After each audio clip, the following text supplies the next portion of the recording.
안녕하세요. 저는 30대에 이혼을 하게 되어 지금은 자유로운 삶을 즐기고 있는 애청자입니다. 평소 사연을 들으며 아픔에 공감을 하기도 하고 때론 함께 욕도 하며 시간을 보내곤 하는데요. 그런 사연 열차에 제 사연이 소개된다고 생각하니 괜스레 마음이 다 떨려오네요. 저는 저를 하자 있는 인간으로 몰아가는 시모도 시모였지만 남편이 결정적인 이유가 되어 이혼까지 하게 되었는데요. 제가 어떻게 남편의 외도를 알게 되었고 어떻게 복수를 하고 이혼을 하게 되었는지 한번 들어보실래요? 남편과 저는 고등학교 동창이었는데 학교에 다닐 땐 그저 친구로 지내다 시간이 지나며 자연스럽게 연인 사이가 되어 결혼까지 하게 된 부부였죠. 그렇게 결혼을 하게 된 지 3년, 마음만 먹으면 금방이라도 임신이 가능할 거라 생각했는데 그게 생각처럼 쉬운 일은 아니었어요. 3년 동안 임신 소식은 전혀 없었고 결혼 전 더 늦어지기 전에 임신을 하고자 잘 다니던 회사까지 그만두고 몸 관리를 하며 임신을 하려 노력했죠. 남편 역시 저와 함께 병원을 다니며 임신을 위해 노력하고 있었고 그렇게 저흰 큰 소리 나는 일 없이 지내고 있었어요. 하지만 부부 사이만 좋다고 해서 스트레스가 없는 건 아니었어요. 임신이라는 게 몸도 몸이지만 심적으로 편안해야 잘 될 텐데 시모와 시누이는 임신을 방해라도 하려는 사람처럼 저를 괴롭히기 일쑤였어요. 엄마, 우리 집엔 임신 못해서 올케처럼 고생한 사람은 없지 않아? 내가 알기로는 그런 사람이 없는데 올케는 뭐 때문에 임신이 그렇게까지 안 되는 거지? 그러게나 말이야. 우리 집엔 그런 유전자 자체가 없는데 너희가 아기가 안 생기는 거 보니 아무래도 네가 무슨 문제가 있는 것 같구나. 우리 아들은 절대 문제가 있을 리가 없으니 말이야. 친정 역시 임신 때문에 고생한 사람이 없는데 저딴 식으로 말하니 기분이 나쁜 건 당연했어요.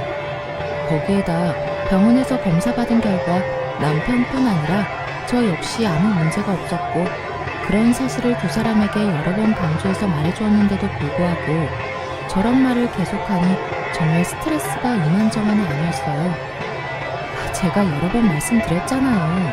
병원에선 저희 몸엔 아무런 문제가 없다고 했다니까요. 그러니까 그런 말은 좀 하지 말아주세요. 저도 그런 말 들을 때마다 정말 스트레스가 이만저만이 아니라고요. 그런데 왜 그렇게까지 임신 안 됐니? 혹시 병원이 이상한 거 아니니? 그 병원에서 검사를 잘못한 게 틀림없다. 너희 더 늦기 전에 병원을 옮겨봐. 괜히 돌팔이 병원에서 돈이랑 시간 낭비하지 말고. 그래, 옳게. 엄마 말 무시하지 말고 새겨들어. 내 생각에도 그 병원 돌팔이 같으니까 말이야. 두 사람은 꼭 저에게 문제가 있기라도 바라는 사람들처럼 몰아갔고 더는 설명하고 이해시키는 것도 입이 아파 포기를 해버렸죠. 그런데 그것이 끝이 아니었어요. 시누이는 제가 임신 준비를 위해 집에서 쉬기 시작하자 제가 무슨 시댁 전용 종이라도 되느냐 저를 부려먹으려고 안달이 났더라고요. 시집을 가지 않았던 시누이는 독립도 하지 않고 여전히 시댁에 살고 있었는데 나이 차이는 고작 1살밖에 나지 않는데 하는 짓은 시모 저리 가라였어요. 어찌나 표독스럽게도 저를 부려먹으려 안달인지 있던 애도 떨어질 판국이었죠. 옳게, 지금 우리 집으로 빨리 좀 와봐. 얼른, 지금 당장? 정말 너무 급해서 그래. 처음엔 이런 연락을 받고 정말 큰일이라도 난 것이라 생각해 헐레벌떡 시댁으로 뛰어갔었어요. 하지만 막상 가보면 청소나 식사 등 급한 것이 아닌 직접 하기 귀찮은 일을 시켜댔고 뻔뻔하게도 그런 잡일이 너무 급해 불렀다며 웃어대는 시누이를 보며 더는 참고 넘길 일은 아니다 싶더라고요.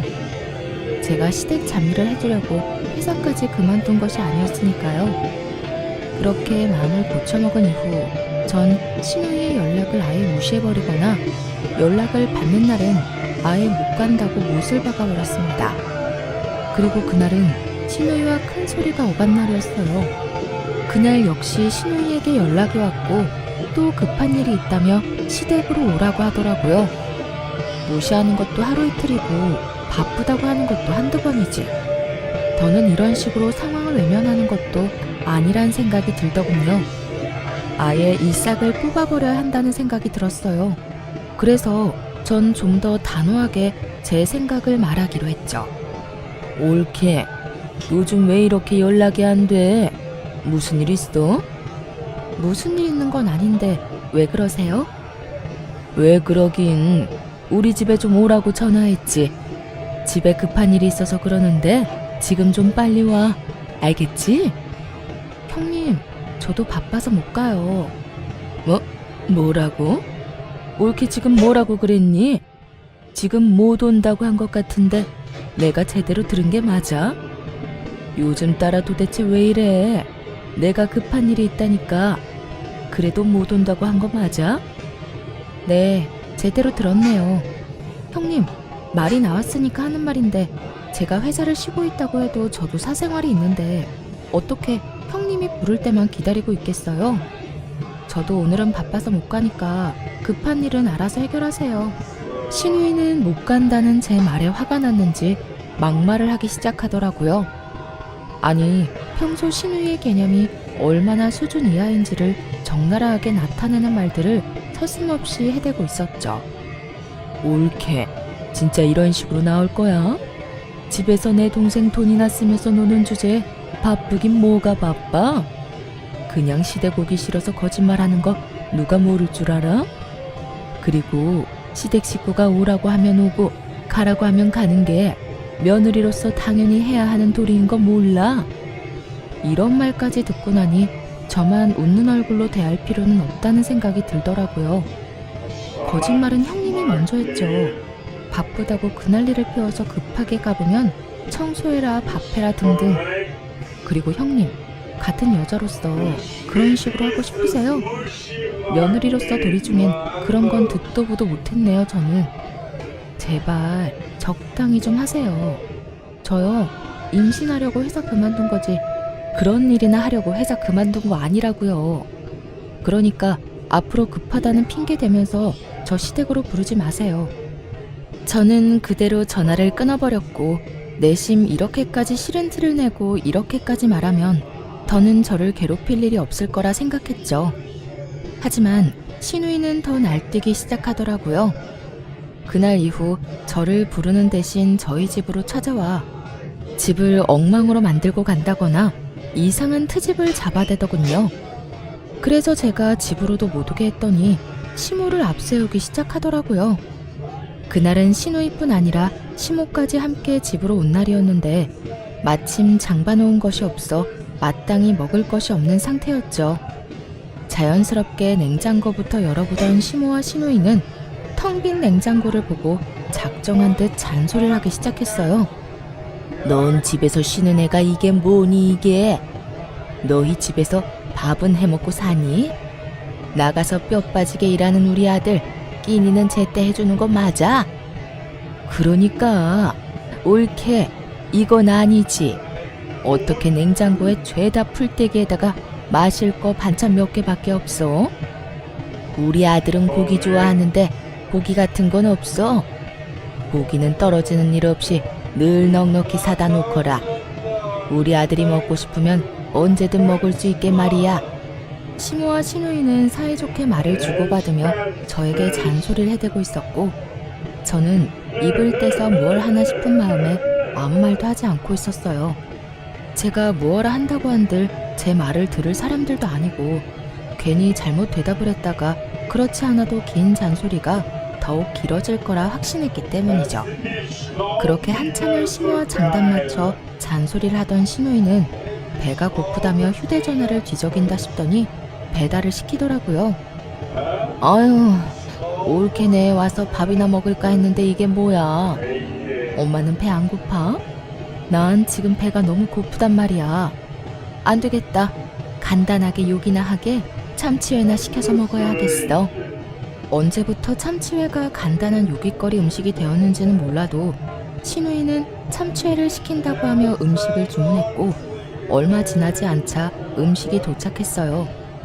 얼마나 많이 시킨 것인지 배달 오신 분의 양손 가득 음식이 들어서고 있었죠. 음식의 양도 당황스러운데 더 황당한 말이 신우이의 입에서 나오고 있더라고요. 어머, 지갑이 없네? 어떻게 하지? 올케, 카드 있지? 올케가 계산 좀 해. 잘 먹을게. 고마워. 그렇습니다. 신우이는 10만 원이 훌쩍 넘는 음식값을 바로 계산하지 않고 만나서 카드 결제 상태로 주문했더라고요. 당연히 카드도 현금도 전혀 가지고 있지 않은 채 말이죠. 제가 초대한 사람이라면 당연하게 제가 계산하는 것이 맞겠지만 제가 초대한 적도 없고 입에 들어가는 밥 한 톨도 다시 빼앗고 싶을 만큼 얄미운 시모와 신우이를 위해 그런 돈을 갑자기 쓰게 되니 너무 짜증이 나더군요. 그렇다고 해서 계산을 하지 않을 수 있는 상황도 아니었고 저는 하는 수 없이 계산을 하게 되었죠. 그것이 끝이 아니었어요. 정작 계산한 사람은 저인데 회는 저에게 한 점 먹어보라는 말도 없이 자신들의 앞접시에 다 옮겨 담아버린 후였고 함께 시킨 사이드 메뉴들은 일부러 다 헤집어 놓은 뒤라 손도 대고 싶지 않았어요. 어머, 올케는 왜 안 먹어? 설마 우리가 먼저 먹었다고 기분 상해서 안 먹는 거야? 에이, 설마. 아가, 너 우리 딸 말이 사실이야? 우리가 음식에 젓가락질 좀 했다고 기분 나쁜 거야? 아니면 더럽니? 그냥 입맛이 좀 없네요. 두 분이서 맛있게 드세요. 애초에 제 몫은 없는 것 같기도 하고요. 두 사람의 고의성이 다분한 치사하고도 어이없는 행동을 보며 따지기는커녕 말도 섞고 싶지 않더라고요. 그래서 전 대충 대답을 던져주곤 소파에 앉아 애써 두 사람에게 신경을 쓰지 않으려고 노력했어요.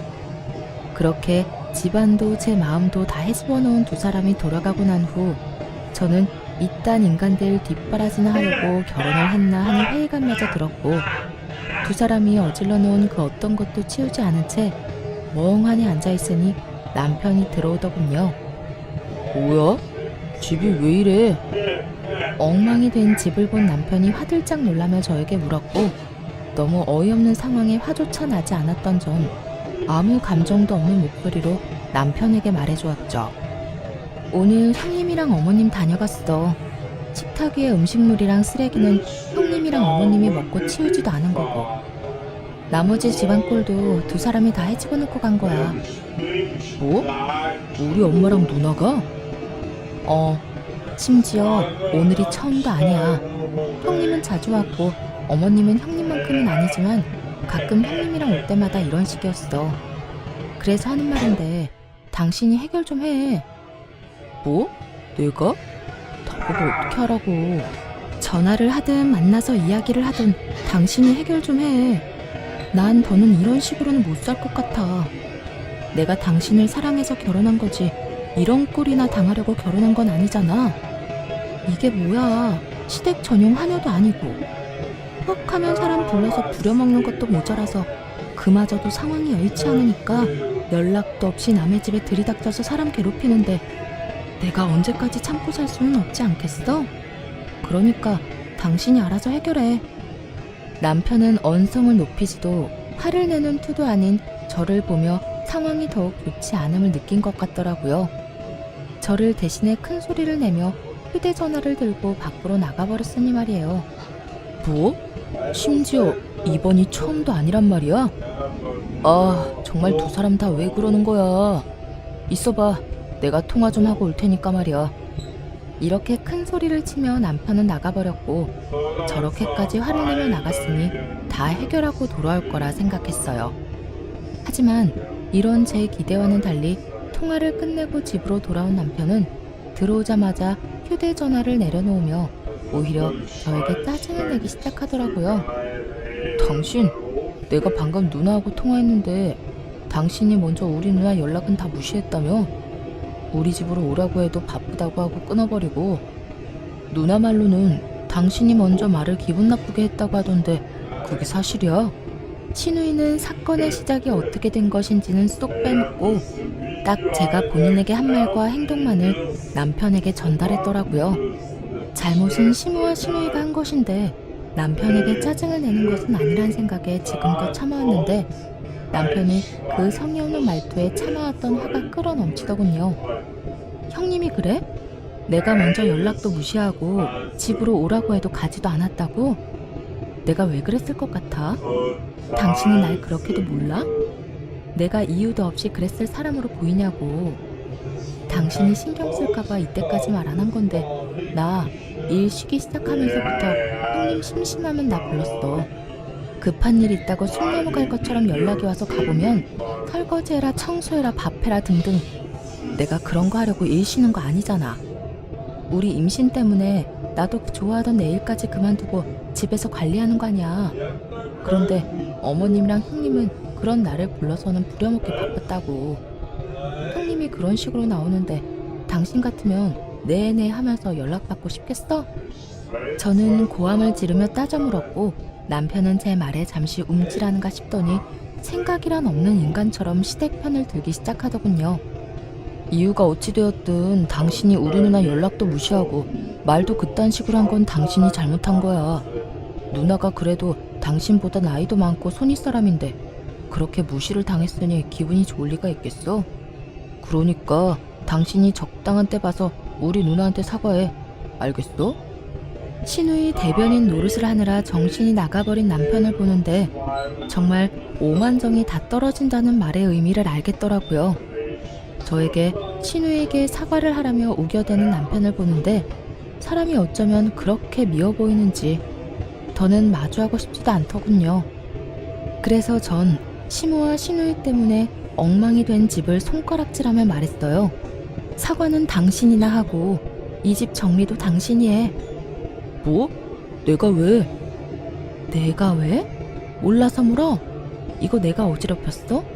다 당신 엄마, 당신 누나가 이런 거잖아.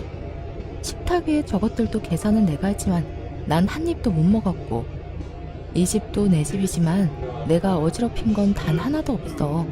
당신 식구들이 이렇게 한 거니까 당신이 다 치워야 하는 건 당연한 거 아니야? 하여튼 난 절대로 못하니 당신이 알아서 처리해. 알겠어? 그렇게 저는 그대로 방으로 들어와 버렸고 밖에서 고시렁거리는 소리와 함께 치우는 소리가 들려오더군요. 그날 남편은 본인이 치운 거실에서 잠을 잤고 그렇게 저희의 사이는 점점 멀어지고 있었어요. 그때쯤부터 남편은 집에서 말도 거의 하지 않기 시작했고 전형적인 바람난 남자의 절차를 밟기 시작하더군요. 그런 남편의 모습을 보며 저는 수상하다고 생각했고 그런 생각이 짙어지던 찰나 고등학교 동창인 여자친구에게 전화가 오더라고요. 이 친구 역시 저와 똑같이 같은 고등학교 남자친구와 결혼을 한 친구였는데 할 말이 있다며 망설이는 것이 보통 일은 아니겠구나 싶더군요. 한참을 망설이던 친구의 입에서 나온 이야기는 제 예상을 훨씬 뛰어넘는 이야기였어요. 며칠 전에 남자애들끼리 동창회 한 건 알고 있어? 우리 남편도 다녀왔는데 글쎄 그 자리에 네 남편이 여자친구라면서 어떤 여자를 데리고 왔다더라? 그 인간 진짜 미친 거 아니니? 아무리 남자들끼리 모인 자리라고 해도 그 자리에 있는 남자애들 너랑 네 남편이랑 결혼한 거 다 아는데 그런 자리에 여자친구를 데리고 갔다는 것 자체가 제정신이 아닌 거야. 남자들끼리 암묵적으로 비밀로 하고 있는 모양인데 우리 남편은 아무리 그래도 이건 아닌 것 같다면서 나한테 말해주더라고. 내가 이런 말을 너한테 해야 하나 말아야 하나 고민하다가 아무리 생각해도 괘씸해서 안 되겠더라고. 그러니까 너도 넋놓고 있다가 뒤통수 맞지 말고 뒷조사 하든 해서 준비 단단히 하고 있어. 충격이 크더라고요. 외도를 저지르고 있다는 사실을 알게 된 것도 충격이었지만 어떻게 상간녀를 데리고 동창회를 나갈 생각을 할 수 있는 것인지 정말 제 상식으론 이해가 되지 않더군요. 얼마나 내가 우스웠으면 그런 식으로 행동했을까? 분노가 머리 끝까지 차올랐죠. 동창생들 앞에서 소개하면 저도 모를 리가 없잖아요. 저에게도 동창생인 친구들인데 겁대가리를 상실한 건지 머리가 나쁜 것인지 아님 친구들에 대한 믿음이 깊은 것인지 이것도 저것도 아니라면 들켜도 상관없다 싶었는지 도무지 알 수가 없는 지경이었죠. 그 모든 것이 혼란스러운 상황 속에서도 확실해지는 것은 있었어요. 그 인간은 저와 이혼이 하고 싶어 환장한 인간이 분명했고, 전 그런 인간과 이혼을 해야 한다는 것 말이죠. 친구의 조언대로 흥신소에 의뢰해 남편의 뒷조사를 시작했고, 며칠 뒤 흥신소에서 전해드린 소식은 정말 통쾌하면서도 경악스러움 그 자체였어요. 이 정도면 거의 사기인데요. 그 상간녀 말인데요. 지금 남편한테는 부잣집 딸 행세를 하고 있고, 남편분 역시 그런 모습에 감쪽같이 속아 넘어간 것 같더라고요. 아니, 엄연히 말하자면 처음엔 부잣집 딸이 맞았었어요. 두 사람이 만날 때는 상간녀가 잘 나가는 집 딸이 맞았는데, 그 집안이 몇 달 전부터 부도 이야기가 나오더니 최근엔 거의 부도 직전이라고 하더라고요. 물론 상간녀는 이런 사실을 숨기고 여전히 부잣집 자식 행세를 하고 남편분한테 온갖 선물들을 뜯어내고 있고요. 대화를 들어보니 돈까지 받아 쓰고 있는 것 같던데요. 뭐 상간녀 말로는 주식에 돈이 다 묶여 있는데 지금 빼면 손해가 크다, 이런 식으로 남편분 속여서 돈을 받아내고 있는 것 같더라고요. 하여튼 자세한 내용이나 사진, 녹음 파일은 따로 보내드릴 테니 확인해 보시고 혹시나 더 필요한 거나 궁금하신 거 있으면 연락해 주세요. 들어보니 남편은 상간녀와 만난 지 적어도 반년은 더 되어 보인다고 하더라고요. 반년이라는 말에 충격이 클 수밖에 없었죠. 그땐 저와 사이도 좋을 때라 외도에 대해선 의심조차 하고 있지 않을 때였으니까요. 급격하게 줄어든 생활비와 그 못지않게 줄어든 말수에 의심은 하고 있었지만 그 의심이 현실로 돌아오니 생각보다 충격이 크긴 하더군요. 그러면서도 똑똑한 척은 혼자 다 하고 돌아다니더니 어디서 저런 사기꾼 같은 여자에게 홀려서 허황된 꿈이나 꾸고 있는 남편이 한심하기 짝이 없기도 했고요. 거기에다 더 어이없는 건 신우이였어요. 신우이 역시 남편의 허황된 꿈에 동참 중인 듯 했는데 사진을 보니 상간녀에게 잘 보이려 가즈네를 쓰고 있더라고요. 함께 백화점을 다니며 상간녀는 쇼핑을 하고 신우이는 그런 상간녀의 물건을 계산해주는 것도 모자라 상간녀의 마음에 들기 위해 짐꾼 역할까지 하고 있더군요. 그 사진을 보는데 얼마나 웃었나 모릅니다. 거기에서 끝이 아니었어요. 남편과 상간녀 두 사람의 대화 녹음 파일도 있었는데 그 대화 내용도 가관이었죠. 자기야, 나 요즘 집사람이랑 사이도 좋지 않은 채로 유지 중이고 말도 제대로 안 한 지 꽤 됐어. 아마 조만간 자연스럽게 이혼 이야기가 나올 것 같아. 잘 됐지? 한껏 신난 남편의 목소리와는 달리 상간녀는 제가 느끼기에도 떨떠름한 목소리로 대답하더군요. 그래? 그런데 굳이 그렇게까지 해서 이혼하지 않아도 돼. 정 힘들면 굳이 이혼하지 말고 이대로 지내도 난 상관없어, 자기야. 에이, 그래도 이렇게 지내는 것보다 내가 빨리 정리하고 자기하고 당당히 만나다가 결혼하는 게 더 좋지. 그나저나 내가 다 정리하기만 하면 자기 부모님께 인사드릴 수 있는 건 맞지? 어? 그럼 당연하지. 그렇다면 하루라도 빨리 정리하는 게 맞지. 나도 회사 생활 지겹기도 하고 요즘 따라 힘들기도 해서 하루라도 빨리 때려치우고 우리 예비 장인어른 회사에 들어가서 좋은 자리 하나 맡고 싶단 말이야. 자기 아빠가 나 꽤 높은 자리 내주시겠지? 그렇지? 그렇겠지? 아마 자기 만나보면 괜찮은 자리 마련해 주실 거야. 그러니까 그런 걱정은 하지 말고 일단 다니는 회사 일이나 제대로 해. 그만둘 때 그만두더라도 평판이 좋아야 하니까. 우리 아빠 만나기 전까진 회사 열심히 다니란 말이야. 그럼 그런 건 걱정하지 마. 그렇지 않아도 당장이라도 사표 던지고 싶은 거 참고 또 참으면서 웃으면서 일하고 있어. 자기 말대로 다른 회사 가더라도 사람 일이란 건 혹시 모르는 일이고 평판이 중요하니까 말이야. 남편은 상간녀가 파트로 매주를 쓴데도 믿을 태세였고 상간녀는 정말 이혼까지 하고 회사를 그만둬버리면 자신이 남편을 꼼짝없이 책임져야 하니 그건 또 싫었을 거예요. 그렇다고 해서 지금 든든한 돈줄이 되어주는 남편을 버릴 순 없어 보이더군요. 교묘하게 이혼은 권하지도 않고 회사를 그만두면 안 된다는 말을 계속 반복하는 걸 보니 말이에요. 그렇게 대화만 들어도 저는 상간녀의 속마음이 다 들리는데 여전히 아무것도 모르는 남편은 격양된 목소리로 이런 말까지 하더군요. 에이 진짜 당장이라도 집사람이랑 이혼해버리고 싶은데 얼마 안 되는 재산 정리도 좀 해야 하고 이것저것 잡음 없이 끝내려면 시간이 조금 걸릴 수도 있어. 그러니까 자기가 넓은 아량으로 조금만 더 기다려줘. 난 괜찮으니까 이혼도 너무 서두르지 마. 알겠지? 역시 우리 자기는 마음도 넓어. 남편의 신난 목소리를 듣고 있는데 그 순간 명의 이전 이야기를 했던 것이 떠오르더라고요. 결혼할 당시 집 명의를 제 명의로 했었는데 최근에 이런저런 핑계를 대며 명의를 이전해달라고 했던 것이었죠. 명의 이전은 생각지도 못한 일이라 귓등으로 듣고 생각해보자며 말을 돌리곤 했었는데 그때 생각해보니 남편에겐 다 계획이 있었더라고요. 저에게서 집을 뺏은 후 속 시원하게 저와 이혼하고 상간녀와 새 출발을 할 계획 말이에요.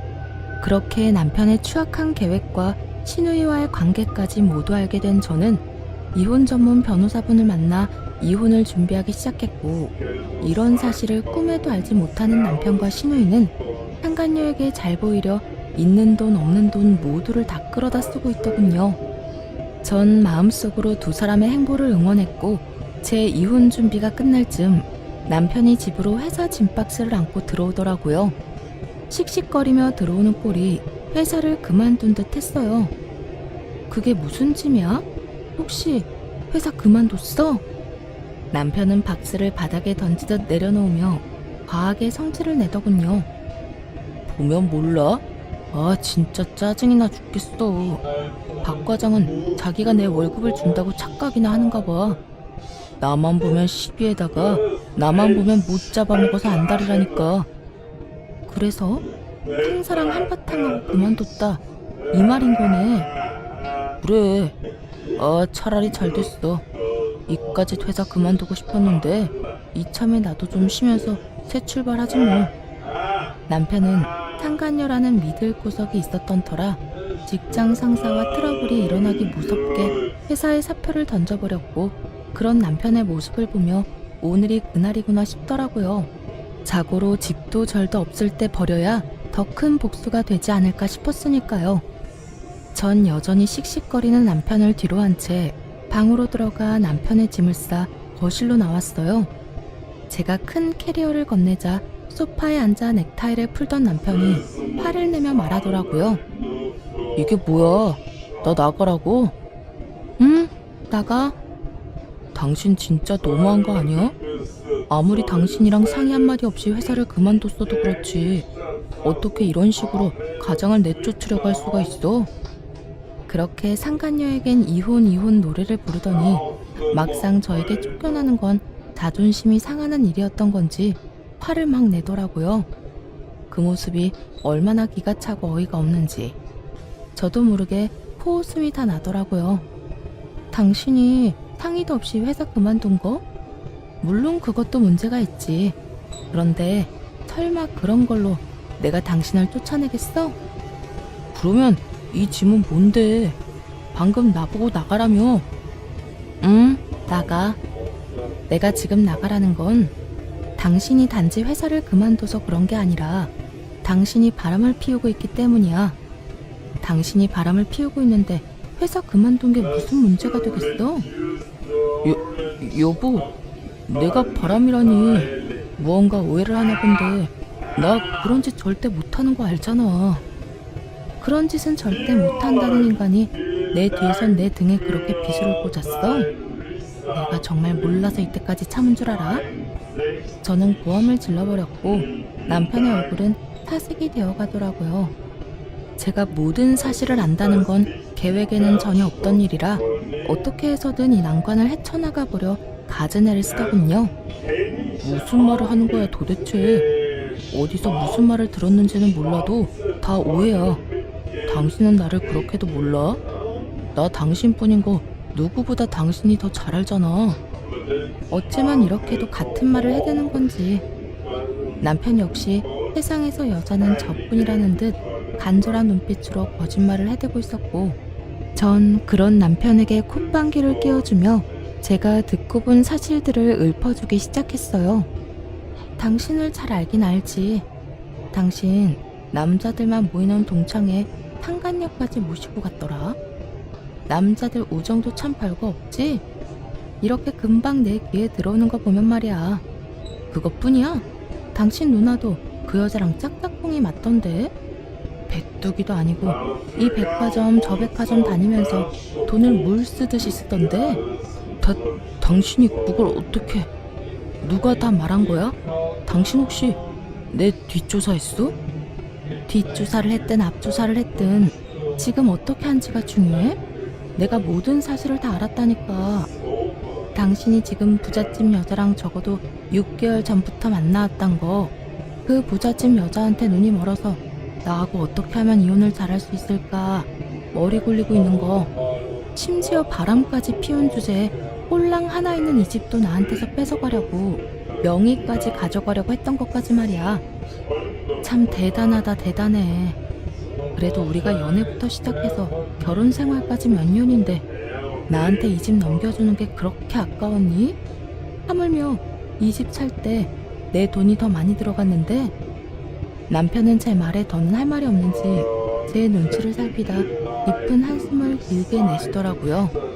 그리고는 이내 지금까지 보였던 눈빛과는 전혀 다른 눈초리로 절 보며 이렇게 말하더군요. 그래, 아까웠다, 아까웠어. 당신 돈이 얼마나 많이 들어갔든 어쨌든 내 돈도 들어갔고 집값도 그만큼 올랐는데 안 아깝겠어? 그래서 어떻게 해서든 명의 내 명의로 옮겨오고 자연스럽게 이혼하려고 했었다. 그게 그렇게 잘못한 일이야? 사람이라면 전부 자기 이득부터 따지기 마련이야. 나도 자연의 이치에 따라 내 이득 좀 따지겠다는데 그게 왜? 남편은 무엇이 잘못된 것인지 전혀 알지 못하는 눈치였어요. 애초에 저와 남편의 사이에서 제일 큰 문제는 남편이 저를 배신하고 다른 여자를 만났다는 것인데, 그것에 대한 언급은 단 한마디도 없이 오로지 집 이야기, 이득 이야기만 한 걸 보니 말이에요. 당신 머릿속엔 지금 돈밖에 없어? 오로지 이득, 돈, 재산 이런 거밖에 없냐고. 당신 이득 따지는 거 가지고 내가 이래? 지금 우리 사이의 문제는 당신이 나하고 검은 머리가 팥뿌리가 될 때까지 잘 살아보자던 약속을 어기고 다른 여자한테 홀려서 나를 버리겠다는 계획을 세운 게 문제라는 거야. 당신이 날 배신했다는 게 문제라고. 검은 머리 팥뿌리가 될 때까지 잘 살아보자. 요즘 세상에 그걸 지키고 사는 부부가 몇이나 된다고 이래? 다들 밖에서 마음 맞는 이성 친구 한두 명씩은 두고 스트레스도 풀고 그러고 산다고.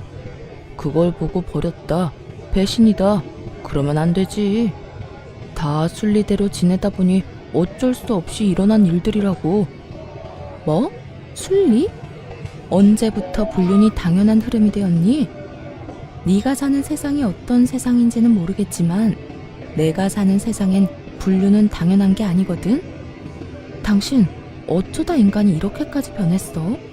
어쩌다 인간이 이렇게까지 파렴치한이 됐냐 말이야. 지금 그런 게 중요해? 아, 다 됐고 당신도 나한테 더는 미련 없지? 나도 당신한테 감정 사라진 지 오래야. 이 빌어먹을 집 때문에 당신이랑 계속 살았던 거지 당신한테 마음이 있어서 같이 살았던 게 아니라고. 차라리 잘 됐지 뭐. 이딴 집 당신이나 가지고 일도 이렇게 다 틀어진 김에 이혼이나 빨리 하자. 당신이랑 이혼하고 그 여자랑 결혼만 빨리 하면 이까지 집값이야 껌값인데 뭐. 상간녀의 집이 쫄딱 망한 것은 꿈에도 모르는 남편은 기고만장한 얼굴로 저에게 집이나 먹고 떨어지라며 집을 나가버리더군요. 앞으로 본인 앞에 펼쳐질 앞날에 대해 아무것도 알지 못한 채 기고만장한 꼴로 집을 나가는 남편의 뒷모습을 보는데 화가 나기는커녕 웃음만 났습니다. 그렇게 진행된 이혼에서 저는 남편, 상간녀, 시누이 모두에게 위자료를 청구했고 세 사람 모두에게 위자료를 받고 이혼할 수 있었어요. 이혼하는 그 순간까지 상간녀는 부잣집 딸 연기를 하고 있었는데 저에게 주어야 하는 위자료 역시 전 남편에게 받아내고 있더라고요. 자기야, 나 아직 주식 정리를 못했는데 위자료 어떻게 해? 아까 들어보니까 위자료 이자가 은행 이자보다 높던데 그냥 주식을 정리해야 싶기도 하고. 그런데 지금 정리하면 손해가 너무 심한데? 그래? 그러면 그냥 내가 대출받은 김에 조금 더 받아서 줄게. 어차피 그 주식 한 달 정도만 있으면 정리할 수 있다고 했잖아. 응, 들리는 찌라시엔 한 달 내로 따상 갈 거라고 하더라고. 그렇게만 되면 내가 진짜 이자까지 쳐서 다 줄게. 돈만 돌려주겠어. 자기 인생 파는 거야 이제. 상간녀의 말에 전 남편은 얼굴 한가득 행복 가득한 미소를 지어 보이더라고요. 저와 이혼하는 그 마당에 말이죠. 그 모습을 보는데 저 역시 웃음이 터져나와 크게 혼이 났네요. 주식에 큰돈이 묶여있는 것도 거짓말, 앞으로 인생이 필 일만 남았다는 것도 거짓말이란 것을 저는 잘 알고 있었으니까요. 그렇게 전 남편과 전 시누이가 빚쟁이가 된 채 소송은 마무리되었고 이혼 확정 서류를 제출하면 모든 것이 끝이 나는 날이 다가왔어요. 전 남편은 서류를 제출하려던 저를 기다리고 있었는데 그 몰골이 말이 아니더라고요. 죽도 한 그릇 못 얻어먹고 다니는 것인지 피골이 상접한 것은 물론이었고 행색도 남루한 것이 굳이 물어보지 않아도 어떤 상황인지 훤히 보이더군요. 제가 전 남편을 발견한 직후 전 남편 역시 저를 발견했는지 다짜고짜 저에게 달려와 무릎을 꿇고 빌기 시작하더군요. 여보, 서류 제출하러 온 거야? 이 서류 제출하면 우리 진짜 끝인 거 알고는 있지? 잘 알고 있지. 그러니까 이렇게 아침 대바람부터 온 거 아니겠어? 하루라도 빨리 너 같은 인간이랑 깨끗하게 정리하려고 말이야. 여보, 그러지 말고 다시 한번 생각해보면 안 될까? 우리가 이렇게 이혼한다는 거 정말 말도 안 되는 일이잖아. 뭐? 말도 안 되는 일? 뭐가 말도 안 되는데? 당신 말대로 우리 고등학교 때부터 해서 지금까지 함께한 시간이 얼만데 이대로 우리가 헤어진다는 게 말이나 된다고 생각하는 거야? 정말 웃기지도 않더라고요. 그 긴 세월이 그렇게나 소중하다는 사람이 어떻게 다른 이유도 아닌 외도로 인해 이혼까지 하게 만들었으니 말이에요.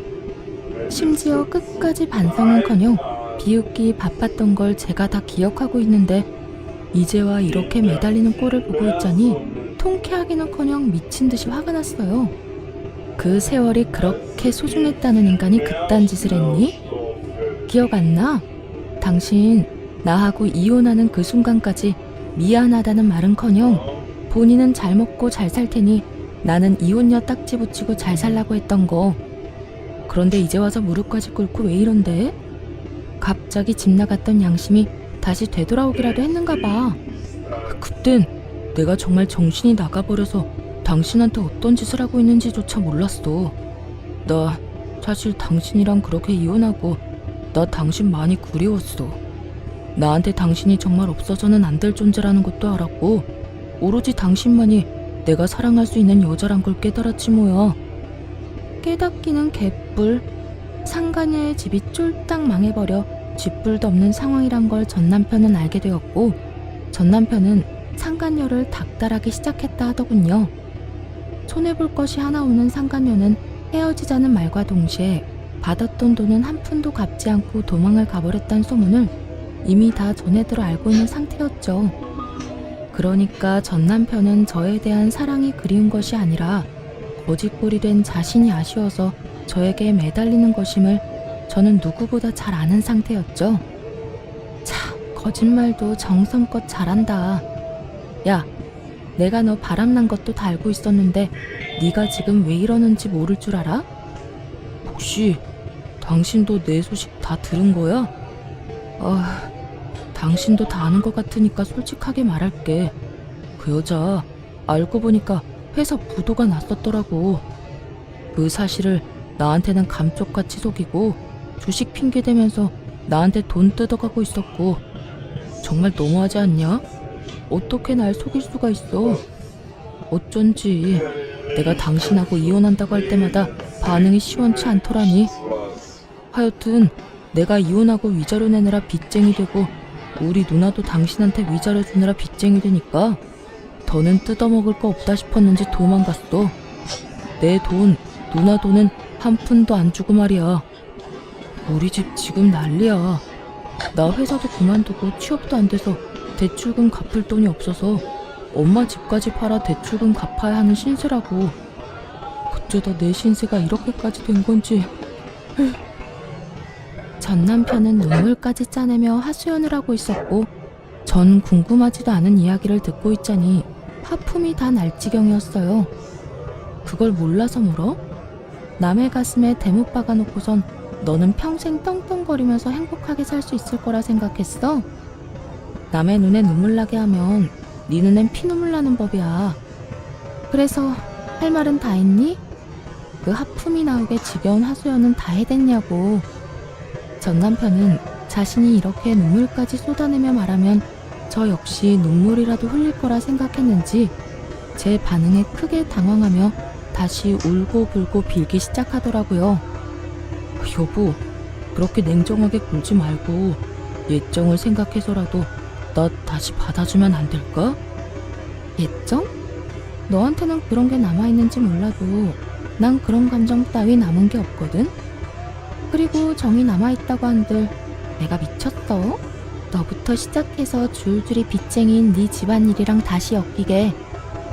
넌 내가 진짜 만만하구나.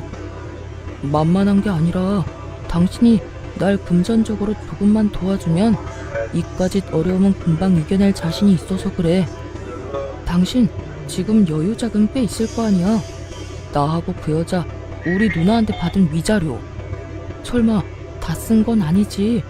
그 돈을 벌써 다 썼을 리는 없잖아. 그렇지?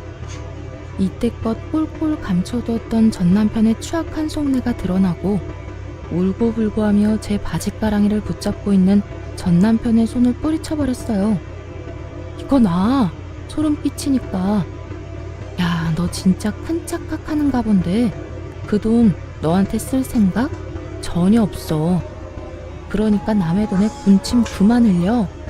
여보, 그러지 말고 나 진짜 당신이 조금만 도와주면 금방 일어설 수 있다니까. 많이 바라는 것도 아니라고. 그냥 받은 위자료의 절반 정도만, 아니 그것보다 적은 금액이라도 되니까 조금만 도와주라. 응? 상간녀를 상대로 헛된 꿈을 꾸던 전 남편은 이젠 저를 상대로 헛된 꿈을 꾸는 듯 했어요. 자신이 저딴식으로 눈물 콧물 흘리며 매달리면 제가 당연히 받아줄 거라 생각하는 듯 했으니까요. 정말 착각은 자유라고들 하지만 이 정도 현실 가능성이 없는 착각에 저를 끌어들인다는 사실 자체가 기분이 슬슬 나빠져 오더군요. 야, 그 말도 안 되는 착각에 날 끌어들이지 말아줄래? 그 꿈 같은 계획은 잠잘 때나 꾸고 현실에선 네가 한 짓에 대한 벌 제대로 받아. 알겠어? 여보 제발. 나 진짜 큰일 나. 한 번만 받아주라. 제발. 이거 나 한 번만 더 내 몸에 손대잖아? 나 진짜 그대로 경찰에 신고해버릴 거야. 나 알지? 한다면 한다는 사람인 거. 그러니까 이상한 짓 그 정도만 하고 이럴 시간에 일자리나 알아봐. 돈은 자기 손으로 벌 생각을 해야지. 남의 재산 탐내다가 그 모양 굿볼이 돼놓고도 아직도 정신을 못 차렸어? 네 일은 네가 알아서 해결해. 전 그대로 전 남편을 뿌리쳐버리곤 서류를 제출해버렸고 그렇게 지긋지긋한 인연이 끝났습니다. 그 후 전 집도 옮기고 회사도 옮겨버린 후 잘 지내고 있습니다. 한동안 전 남편과 전 시댁 식구들이 계속 연락을 해와 귀찮은 일이 있긴 했지만 차단 깔끔하게 했더니 요즘엔 연 끊겨버린 지 꽤 되었어요. 새로운 회사에서 일하기 시작한 지 1년이란 세월이 지났고 이제 적응도 되어 아주 만족스러운 삶을 살고 있어요. 아직 마음의 준비가 되지 않아 누군가를 만난 적은 없지만 제 마음이 누군가를 받아들일 준비가 되고 좋은 사람만 나타난다면 언제든 연애할 생각은 있습니다. 이혼을 하며 전 남편과 전 시댁에 많은 실망을 한 것은 맞지만 모든 사람이 전 남편과 같은 사람은 아닐 테니까요. 거기에다 한 번 결혼에 실패했다는 이유로 혼자 평생 외롭게 살 생각은 없기에 열린 마음으로 살아보려고 합니다. 이혼을 할 당시만 해도 이렇게 만족스럽고 행복한 삶이 저를 기다리고 있을 거라는 생각은 하지 못했어요. 이혼이 흠이 아닌 시대가 왔다고들 하지만 막상 제가 이혼할 처지에 놓이게 되니 그런 말들이 쉽게 와닿지도 않았고 위로도 되지 않더라고요. 그때 전 그저 남편이 외도를 저질러 이혼하게 된 불쌍한 이혼녀라는 생각밖에 들지 않았으니까요. 하지만 독하게 마음을 먹고 이혼을 하고 나니 저에겐 새로운 인생이 저를 기다리고 있더라고요. 무엇보다 수준 이하의 전 시댁 인간들을 더는 마주할 필요도 없었고 저의 뒤에서 저를 기만했던 전 남편을 더는 보고 살지 않아도 됐고요.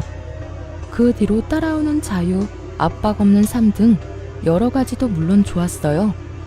이렇듯 전 지금의 생활에 더없이 만족하고 이혼녀이긴 하지만 유부녀일 때보다 더없이 행복하답니다. 이로써 저의 사연도 끝이 났네요. 어떠셨나요? 욕들 함께 해주셨을까요? 긴 이야기 끝까지 함께 해주셔서 감사하다는 말을 전하며 저는 이만 물러가 볼게요. 감사합니다. 다들 행복하세요.